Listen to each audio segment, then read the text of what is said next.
Good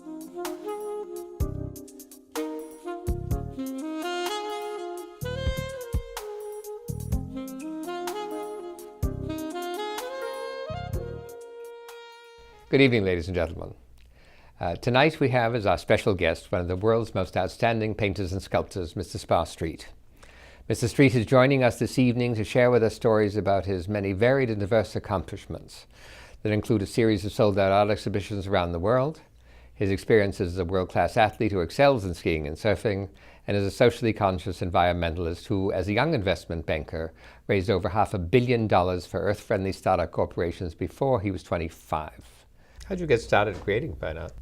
Well, I was born into a family that did fine art. My mother was a fine artist. She was a painter and sculptor and photographer, and I was constantly surrounded by fine art and magnificent sculptures that inspired and moved me. And it was the way that we interacted at dinner and before dinner, and it was my mom's way of being in the world, and it just was a natural way for us to relate as a family.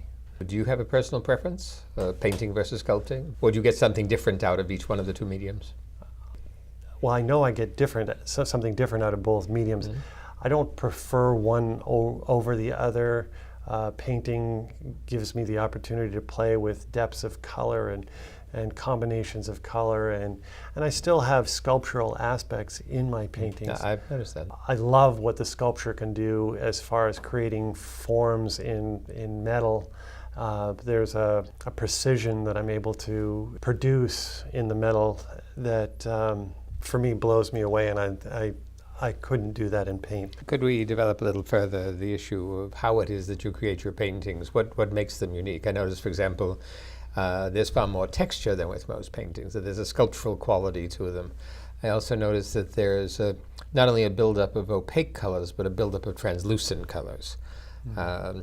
Color floating in what appears to be a gel medium, kind of like little rivulets of stained glass across the surface of it. Very much so. How do you achieve that? Well, years ago, I was introduced to Rembrandt's paintings, and I was fascinated with how he was able to play with translucent layers and how it really looked like each layer, even though they were relatively microscopic in depth, how my eye would be able to see through the layers, and I was in love with that. It actually brought me to tears the first time I saw Rembrandt's paintings up close. Over the years, I've been developing my own way of getting that glass-like translucence, floating colors within space to give the feeling or the impression of something that we don't see in this world very often, if at all. How much of the finished painting was by intent and by design, and how much of it is just accidental discovery as you develop the work? I think every painting has a level of exploration or discovery to it. The paintings that I created 30, 40 years ago I wasn't playing with this level of depth, and so I'd have to say that I've learned, and so part of the new ones are that's put in. There's a calling to express myself in that way. So maybe that's by design, and the rest of it is I'm open to a higher power that wants to move through me and inspire me to create the works. And the more I can get out of the way for that to happen, the better it is. And I've done the math. When my heart is open, when I'm feeling connected in a way which you might say is when I'm connected to my heart, I feel connected to heaven, but I also feel connected to you. And the more I'm open-hearted, the more other people can light up, and the more open-hearted I am while I'm creating artworks, the more that energy seems to open the hearts of others as they look at it. What I hope to inspire in my artwork is some people might call it the zone, some people might, I call it the sweet line. There's a tender, open, raw, vulnerable, authentic place where when we're in touch with that, life becomes so rich and so fulfilling and so connected and so dynamic. And it could be described as passion. It could be described as living our purpose. But as I follow that line within myself and put that into a painting and sculpture, my experience is that people feel it and they respond to that level of being open while I'm creating. That's my interest, because if people find this, everything in their life goes in the most beautiful way. You know, relationships become richer and more fulfilling, and we get to feel the feelings that we're often just too afraid to feel, but they're the ones that make life rich and beautiful. And do you find you send different messages through your paintings than through your sculptures? Or is it the same overall message or mission that you're trying to accomplish?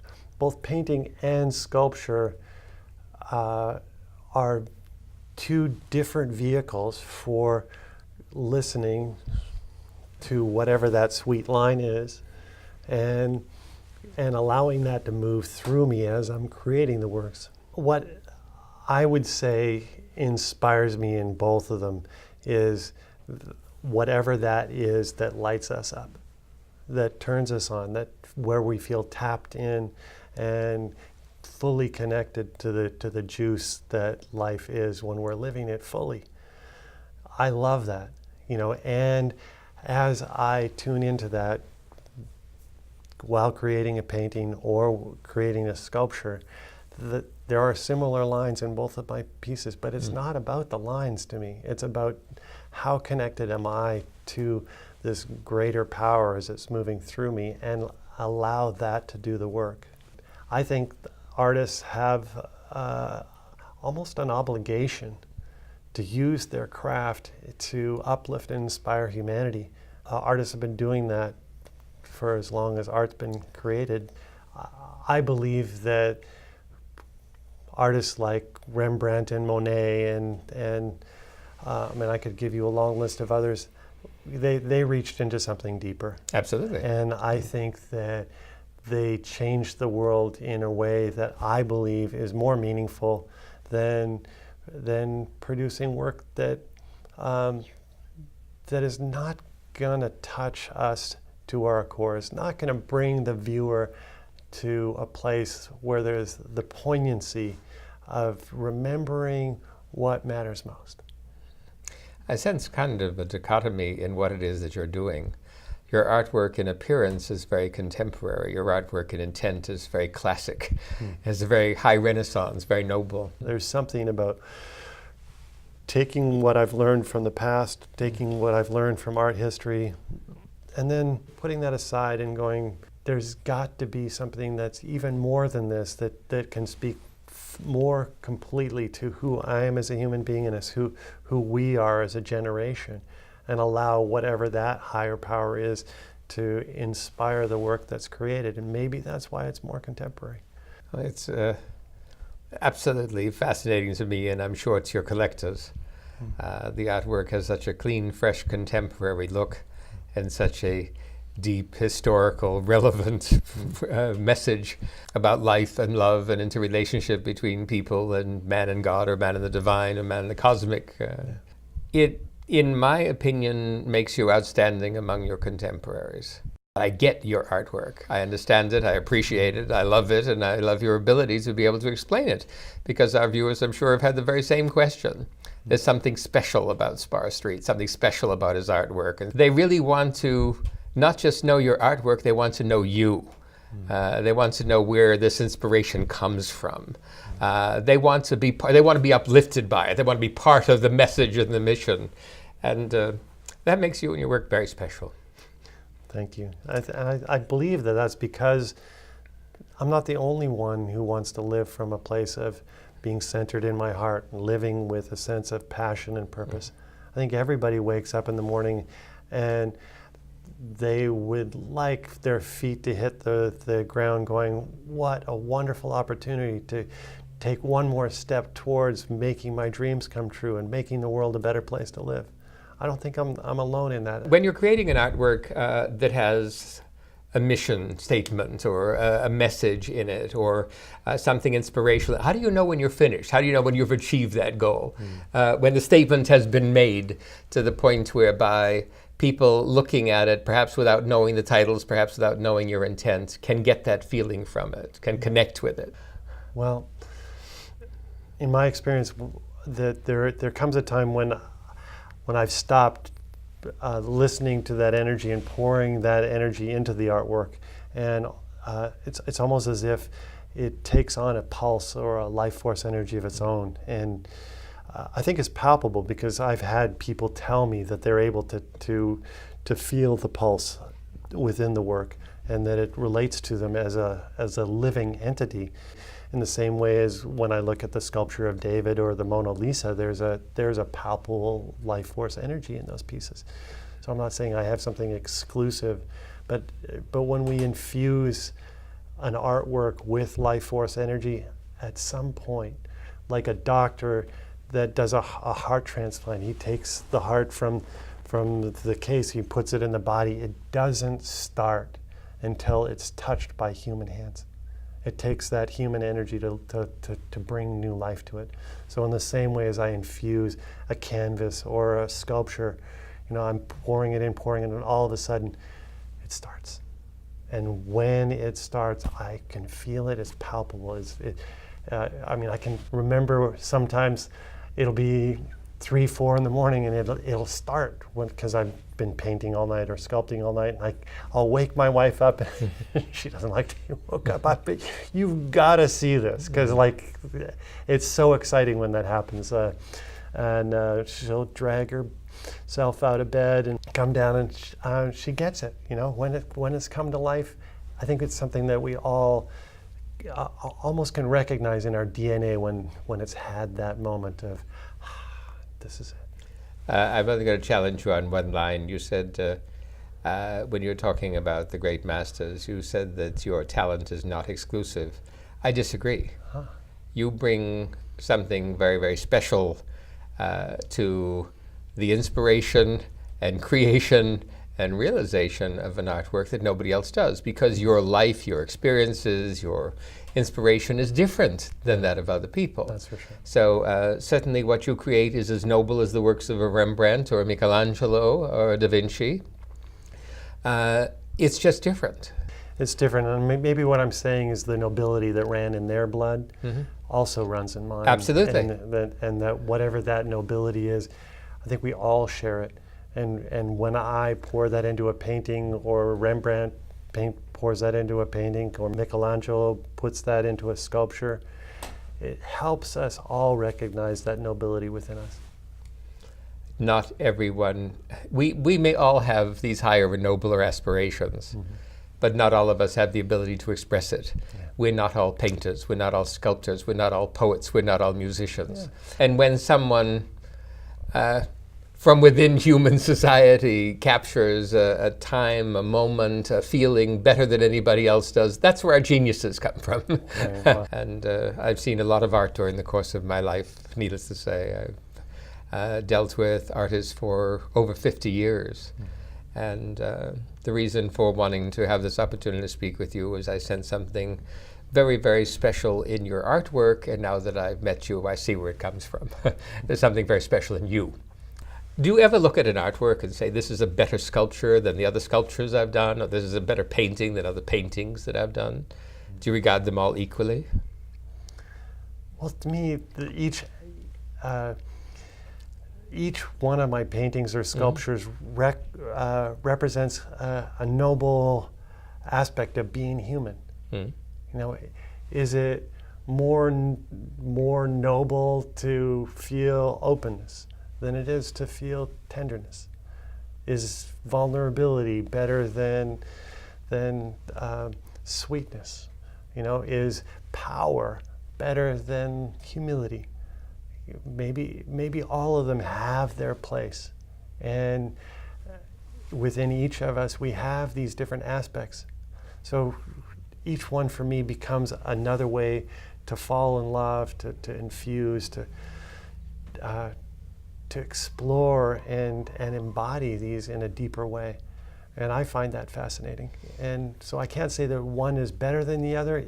Each one is delicious and worthy of savoring, and my artwork is the way I do it.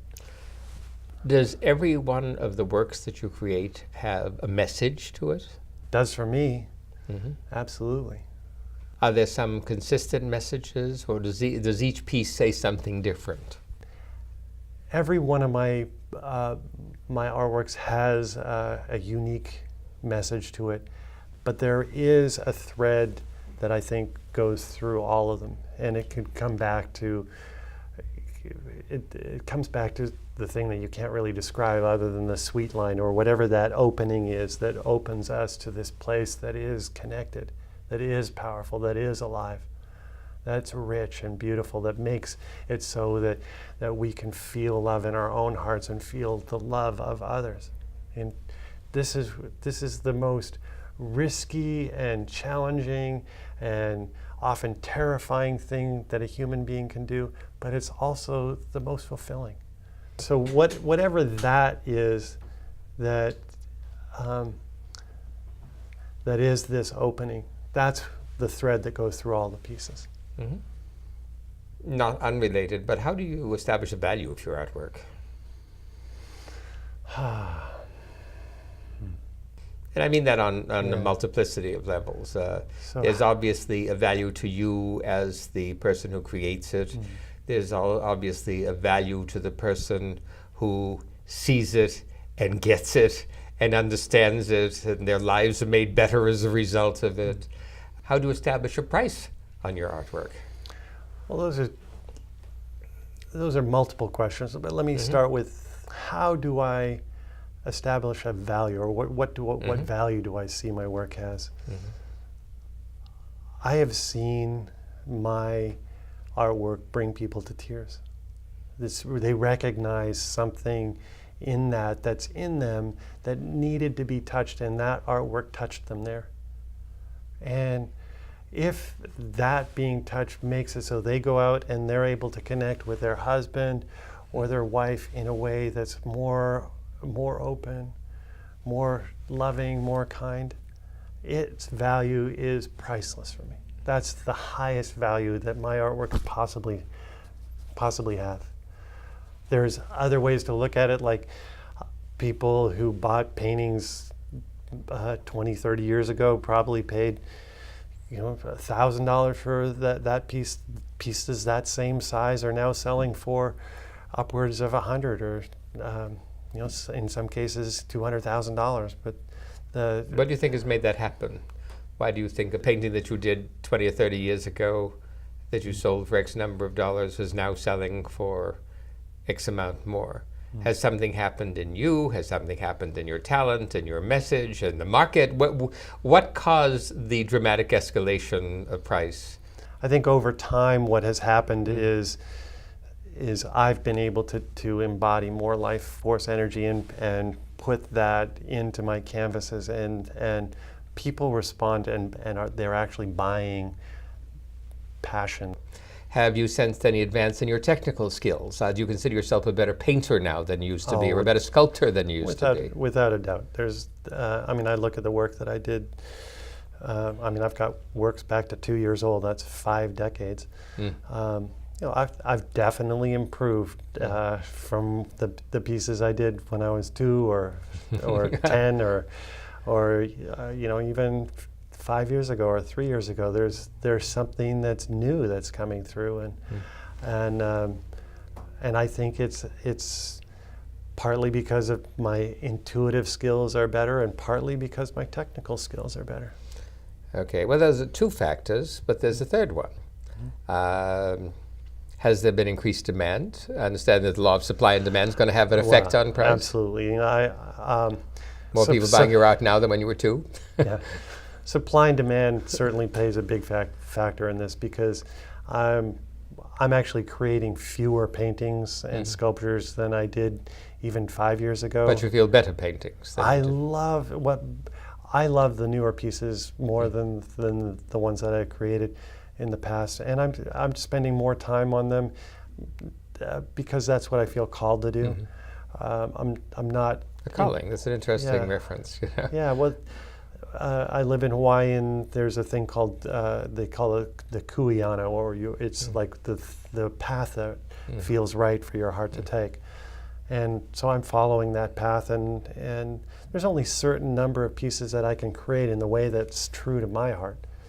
And so that, because there's fewer, and I now have galleries that are representing me and dealers that are representing me, and all over the world, there's only so many pieces that get out there, and so the supply and demand factor does so if I get you right, trying to understand the prices of your pieces now that seem to be, at least in the short period of time I've watched, be going dramatically upward, you sense that the message is now clearer, that it's more powerful, that people get it more because you're able to express yourself better. You genuinely feel that your technical skills as a painter and a sculptor have evolved over the years. And because of increased demand, and you take more time and more effort, decreased supply, that the law of supply and demands come into place. That's for sure. That makes perfect sense. Because someone's going to say, okay, 20 years ago he would have taken $10,000 for painting. Now I can't buy one for $100,000. What happened? I think you did an excellent job of explaining that. I think the public can now understand a little better too, the number of factors that go into play that make prices happen, or that nasty, dirty word that we never use in the art industry that's in the back of everybody's mind, investment. We would hope that everybody who buys a major painting or sculpture would buy it because they love it, because they understand it, because they appreciate it. But when they're putting that kind of money down on it, they want to know that at the very least what they have spent on it is a good, solid investment, and that maybe one day it will be worth a great deal more. I think that was probably about the most succinct, honest and open answer I've ever had to that question. You did a wonderful job with that. Thank you. So who's actually buying your artwork? In other words, as most of your artwork going into residential installations, into people's homes, going into public buildings, where's your art going? Where would you like your artwork to go? Wow. I'm currently creating a number of pieces for museums. I'm blessed that we have, we meaning the people that represent me, the galleries that represent me, we have a significant demand from both corporate and personal collectors. If I was to say, where it's coming from, I think it's coming from the people that have a sincere desire to have artwork that is meaningful in their home, because they're recognizing that they have choices, and if they make choices that are fulfilling in an emotional and if we want to use a spiritual sense, if it's pointing them back to the things that matter most to them, they're using the space, whether that space is in their home or their office, they're using that space to have an object that's similar to an icon on your phone or your computer, where you push it and it takes you to a program. We have an artwork that when we look at it, it brings back, oh yeah, that's what's important. And then they carry that into their day, or they carry that into the company, and it's infusing their space, and they're steeping in, oh, that's what's important. I can go and I can be kinder to my wife, or I can be kinder to my husband. You could always be kinder to your wife. Yeah. But I mean, why do I know so much about this? I mean, I've created artworks to remind me, and I have an amazing relationship with my wife, and I think a lot of it's because I created lots of them, a number of icons that take me back to what matters most for me. And so I'm able to share that with a degree of authority, and the feedback I get, you've read testimonials, the feedback I get is it works for other people too. It's a question I ask everybody who I interview. Whenever I interview an author, Usually I find that if we press them hard enough, there's one great epic novel they want to write as their ultimate statement. A musician, there's this grand symphony that they want to write. Is there a dream project that you have? What is your ultimate goal? What is your dream project? Well, the one that my heart is totally lit up on, and I invest a major portion of my life towards, is the Heart for Peace project. And I started working on a piece to commemorate 100 years of the Nobel Peace Prize. So I've developed a very close relationship with Klaus Nobel, and the two of us have a passion for changing this world and making it a world that we would be proud to pass on to our children, what Klaus calls the dignified survival of humankind. What that project entails includes putting peace parks around the world. These are places where people can go and contemplate and meditate upon and just have a safe place to be and explore the life and lifestyle of living in peace. And one of the we've talked to cities, mayors of cities and leaders of countries, and what we're talking about now is having these Heart for Peace sculptures placed in peace parks all around the world, anywhere from 20 feet high to, we have one country that's looking at 650 feet high. It would be the highest sculpture in the world.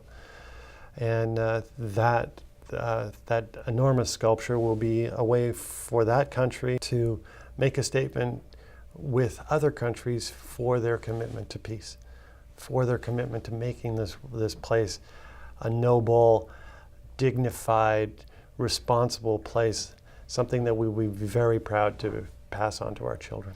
I understand that the Heart of Peace that you created for the Nobel Foundation is not only intended to be monumental works in public parks and so on, but the thing is that there's also going to be a miniaturized version of that given as an award to people who have made some contribution to world peace. Can you tell me more about one, who's presenting the award, two, who the likely recipients are, three, what the intent of that is? What Klaus has envisioned is that not only will the peace parks be in place as a place for contemplation and inspiration for peace, but there will be actually a Heart of Peace award, which will be a smaller version of the Heart of Peace. We actually brought a Heart of Peace here that will come in a similar style as a Grammy or an Oscar, and it'll be awarded to people that are truly making a difference in this world.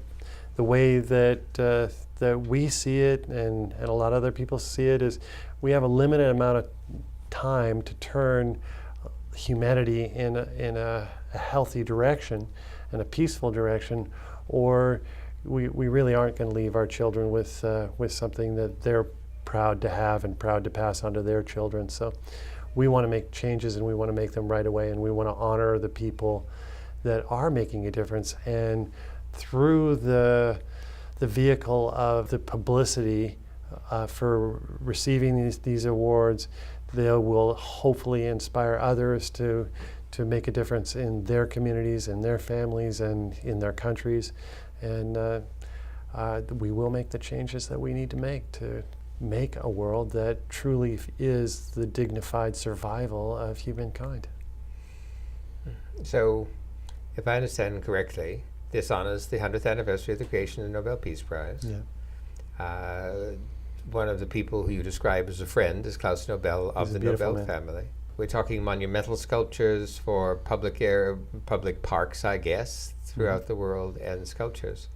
Is there anything, if I wanted to buy a Heart of Peace, for example, is there any way I could do so? Well, this is not a limited edition like the rest of my pieces. This is about making it a universal or a global statement. So yes, there are pieces available for people that want to honor the people that matter most in their world, because we don't want to be an exclusive agency to be the ones that honor the ones that are making a difference in the world, because the people that made a difference in your life could be honored, and in my opinion should be honored in any way that they can be, and so that they get that the impact they're having on the world is a positive one and appreciated one, and one that uplifts and inspires. We did have a chance to discuss a little earlier your interesting list of collectors.